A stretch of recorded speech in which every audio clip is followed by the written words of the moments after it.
नमस्कार दोस्तों, आप सभी का हमारे चैनल टोटल स्टोरी में एक बार फिर से हार्दिक स्वागत करते हैं।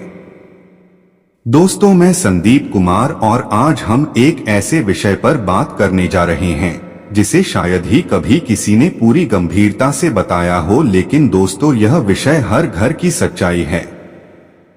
क्या आपने कभी गौर किया है कि एक ही उम्र का पति और पत्नी जब साथ में चलते हैं तो अक्सर पत्नी की उम्र ज्यादा लगती है?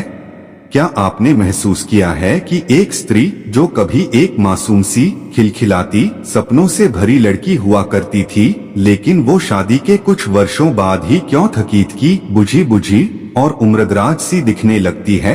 क्या ये उसकी कोई गलती है या फिर कोई पाप का बोझ है जो वह ढो रही है, या यह सब उसके पति के किसी पुराना जन्म के कर्मों का परिणाम है दोस्तों, या फिर समाज ने उस पर इतना कुछ लाद दिया है कि उसकी आत्मा समय से पहले ही थक चुकी है? तो दोस्तों चलिए आज इस सवाल की गहराई में उतरते हैं। लेकिन दोस्तों, वीडियो को शुरू करने से पहले आप सभी से मेरा निवेदन है कि वीडियो को लाइक और हमारा चैनल टोटल स्टोरी को सब्सक्राइब जरूर करें और कमेंट बॉक्स में जय बाबा बैद्यनाथ अवश्य लिखें। तो चलते हैं वीडियो की ओर। तो दोस्तों शुरुआत होती है एक लड़की से। दोस्तों, एक लड़की जब जन्म लेती है तो घर में एक नई उम्मीद, एक नई रोशनी आती है। वो नन्हे कदमों से चलती है, खिलखिलाती है, गुड़ियों से खेलती है, सपने बुनती है। दोस्तों, उसे भी हक होता है खुलकर जीने का, कुछ बनने का, उड़ने का। लेकिन जैसे जैसे वह बड़ी होती है, जिम्मेदारियों की चुपचाप जंजीरें उसके पैरों में डाल दी जाती हैं।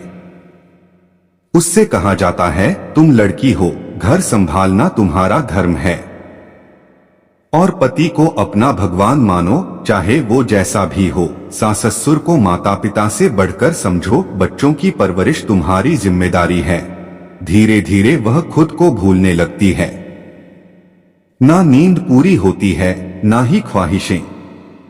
एक दिन देखती है आईने में और पाती है कि उसके चेहरे की चमक जाने कब की खो चुकी है। लेकिन दोस्तों ध्यान से सुनना, क्या ये उसका पाप है? अब आगे सवाल उठता है, क्या यह समय से पहले बुजुर्ग दिखना स्त्री का कोई पाप है? लेकिन दोस्तों ऐसा कभी नहीं है। स्त्री ने क्या पाप किया? क्या यह उसका पाप है कि उसने अपने सपनों को कुर्बान कर अपने पति और बच्चों का संसार सजाया? क्या यह उसका दोष है कि उसने अपनी नींदें, अपनी भूख, अपने आराम को छोड़कर परिवार के लिए खुद को मिटा दिया? नहीं, यह कोई पाप नहीं है, बल्कि यह तो त्याग है। दोस्तों, यह एक सेवा है, यह एक तपस्या है जो एक स्त्री बिना किसी श्रेय की उम्मीद करती है। तो क्या ये पति के पूर्व जन्म का परिणाम है? दोस्तों, कुछ लोग यह भी कहते हैं कि यदि स्त्री को इतना कष्ट सहना पड़ रहा है तो शायद यह उसके पति के पूर्व जन्म के कर्मों का फल है। हो सकता है कि पिछले जन्म में उस पुरुष ने किसी स्त्री को बहुत दुख दिया हो और इस जन्म में उसकी पत्नी वही आत्मा हो जो कर्ज चुकाने आई है। या शायद वह स्त्री इस जन्म में इस पुरुष की परीक्षा लेने आई हो, यह समझने की क्या वह इस जन्म में अपने कर्म सुधार पाएगा या फिर से स्त्री के दुख का कारण बनेगा। दोस्तों, धार्मिक ग्रंथों और भगवद गीता में भी कई बार ऐसा उल्लेख मिलता है कि कई रिश्ते इस जन्म के नहीं, कई जन्मों के हिसाब से बंधे होते हैं।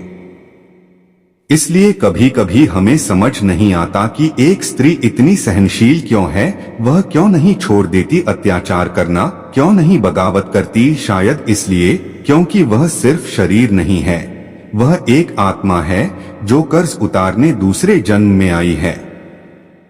लेकिन दोस्तों, यह बात हमें सोचने पर मजबूर कर देती है कि हम कौन से कर्म कर रहे हैं जिससे हमारी पत्नी, बहन या माँ को इस तरह की परीक्षा से गुजरना पड़ रहा है।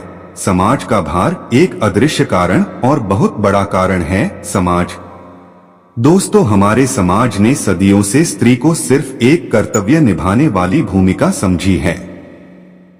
वो डॉक्टर हो या इंजीनियर, काम के बाद घर आकर उसे सब्जी भी काटनी है, बच्चों का होमवर्क भी देखना है और सास ससुर की दवा भी समय पर देनी है।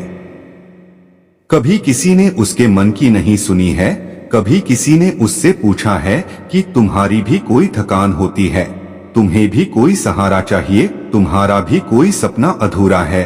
जब उसकी थकान को कोई नहीं समझता, जब उसकी चुप्पी को नजरअंदाज किया जाता है, तब वह अंदर ही अंदर बूढ़ी हो जाती है। और दोस्तों, चेहरे पर झुर्रियां नहीं आती पहले, लेकिन आत्मा पर उम्र के निशान पहले पड़ जाते हैं।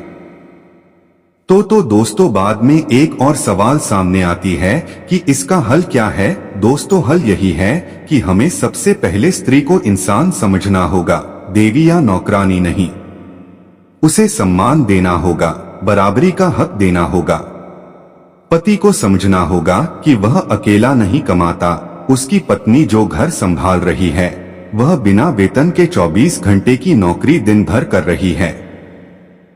अपने बेटे को सिखाना होगा कि माँ थक सकती है, भाई को समझाना होगा कि बहन भी सपने देख सकती है, और समाज को बदलना होगा ताकि कोई भी स्त्री समय से पहले थकी हुई न लगे। दोस्तों, स्त्री समय से पहले बूढ़ी नहीं होती, बल्कि उसका प्रेम, उसका त्याग, उसकी चुप्पी, उसकी सेवा और हमारी उपेक्षा उसे समय से पहले थका देती है। तो दोस्तों, आइए हम सब मिलकर यह संकल्प लें कि हम अपने घर की हर स्त्री को वह स्थान देंगे जिसकी वह हकदार है।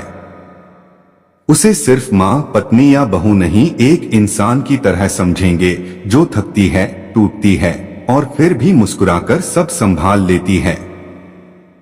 दोस्तों, अगर आपको हमारी यह विषय सोचने पर मजबूर करता है तो इस वीडियो को जरूर शेयर करें और एक लाइक करें। और हाँ, आप अगर हमारे चैनल टोटल स्टोरी में नए हैं तो चैनल को सब्सक्राइब जरूर करें, क्योंकि शायद किसी और स्त्री की थकान हमारी एक जागरूकता से हल्की हो जाए।